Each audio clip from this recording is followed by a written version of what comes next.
Greetings and salutations. My name is Tom Hayden Millward, and my guest today, as you can see, is the freshly crowned 3-time Olivier Award winner, David Bedella. David, thank you so much for being with me today. What a joy.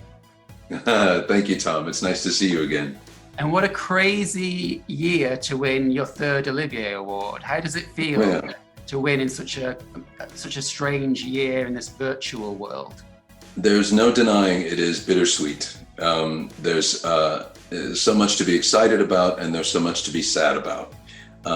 It's a sad thing that we're not able to be together at the Royal Albert Hall as we have in some years. And the last time that I won, the second time, that was at the Covent Garden Opera House, which was just beautiful and very glamorous and very exciting.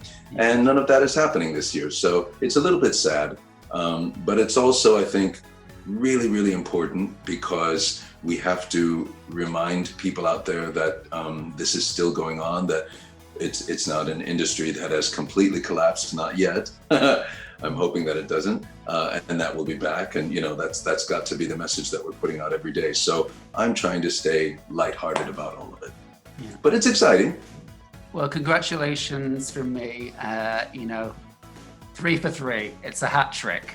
3 nominations, 3 wins. So let's talk a little bit about the role of Lance that you've won this Olivier Award for in the smash hit musical & Juliet. Now, for those that don't know, & Juliet, smash hit West End musical comedy that reimagines the fate of Juliet from Shakespeare's Romeo and Juliet, and also incorporates hip hop songs from Max Martin, a Swedish songwriter and producer, that features the likes of Ariana Grande, Katy Perry, Britney Spears, Backstreet Boys, and many, many more. Juliet plunges Romeo's dagger into her heart. What if Juliet didn't kill herself? I mean, really, that should almost be the start of the play. So Lance, how does he rank in your resume, would you say, in terms of all the roles that you played in the past, from Frankenfurt to Satan in Jerry Springer, Kevin in The Heights? How does he rank for you? Well, he certainly ranks high on the level of favorites. I've had so much fun right from the beginning creating this role. And one of the reasons is that it's just plain silly, right from start to finish. It's silly.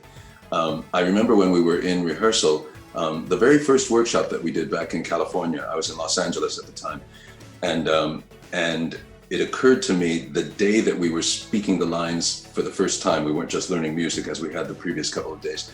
It occurred to me that the girls had just taken a trip to Paris, and they were going to meet Lance Dubois.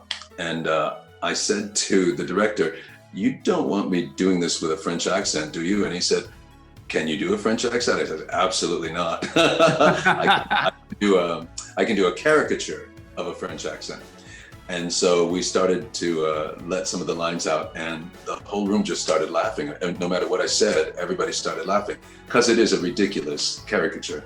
In the end, it's turned out to be, I think, one of the things that brings the character much charm, and I think you really gravitate towards him just because of the silliness. It's my life, it's now or never, and I ain't gonna live forever. I just wanna live while I'm alive. It's my life. And what are your favourite moments in the show for Lance to perform 8 times a week? Well, obviously the boy band stands out pretty far. I can watch that till the cows come home, David. It's a Backstreet Boys number with you and 3 or 4 of your, am I allowed to say younger castmates? Yes. And what's going through your head when you're living your true boy band fantasy on stage, David? Well, and that's the thing is the Backstreet Boys were a part of my early years in New York. I was in New York, and they were the part of the soundtrack to my life at the time. I had to let go of my preconceptions about what I should look like and what I should move like, because I'm surrounded by 20-year-olds, and they're all really good. Everybody in that show can dance, and then I had to get out there, not only a man nearly 60 years old trying to dance with the 20-year-olds, but also they put me in a costume that was very revealing. Why am I wearing mesh when everybody else is covered? So I had to get over myself in a big way. But once I realized that part of the reason it works is that it's funny. It's funny that this guy who is an older person and has, you know, memories and dreams of his youth when he used to do this well. It's funny that he's getting out there and trying it again in front of everybody. And when I realized I could bring the comedy element to that part of it, I relaxed a little bit about dancing with the younger. But you've not thought about creating your own boy band in real life now? I do dream. I'm not gonna lie. And I also loved your onstage chemistry with your castmate, Melanie LaBarrie. You know, tell me a bit about, you know, working with her and forming that great onstage chemistry, comic timing. You know, what's it been like working with Mel? Well, you know, I've seen her work for many years. I saw her in Wicked as Madame Horrible.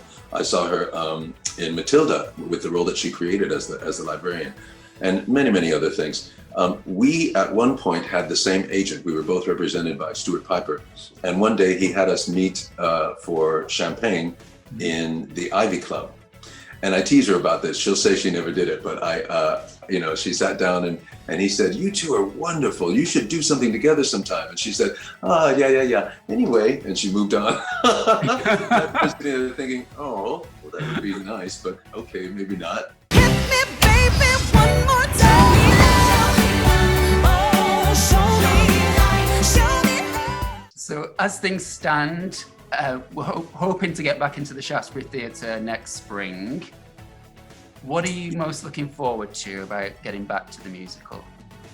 I think every person that I know says they're longing for the experience of being in the same room with other people again. And isn't it funny? We never thought that we'd reach the point where just being around people was a treat, was a luxury.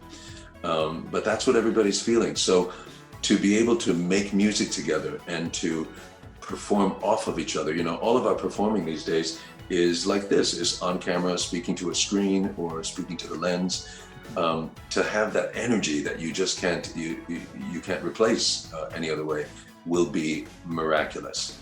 That's the main thing that I'm looking forward to when I get back is just being around people and bouncing off each other. That love and that energy and the playfulness that you don't get anywhere else but being in the theater. I got the eye of the tiger, fire, dancing through the fire, champion, and you're gonna hear me. Let's end this then on an optimistic question. Yes. Let's say it's spring, you know, the theatres are back, you know, Yeah. come on in. Why do you think Anne Juliet might be sort of the perfect choice for somebody's first trip back to the theatre after this pandemic? Do you know what? There's no might about it. Honestly, it is the number one choice that people should go see. And I'm not just saying that because I'm in the show and I'm doing publicity. It's not that at all. I had a wonderful conversation this week with Luke Shepard. He's our director. He said to me, "I feel so strongly that it's important that we get back with this show because this show, more than any other we've seen in years, has people feel good in a time when things are going so badly. No matter how you feel, within the first few minutes of the show, you're celebrating, and you're celebrating love, and you're celebrating courage and strength of character. All of these things, they inspire. And this show does it more than any other I've known. I can say that having done, you know, years and years of theater, you just walk out of there feeling great every single time. So I think this is the number one show to go see when you get back. I do. Well, and I, for one, cannot wait to get back to it and be sat there in my little seat at the Shaftesbury Theatre watching Anne Juliet. Thank you so much for joining me today, David. It's been a pleasure. And yeah, fingers crossed for 2021. 2021. We should rewrite all your plays.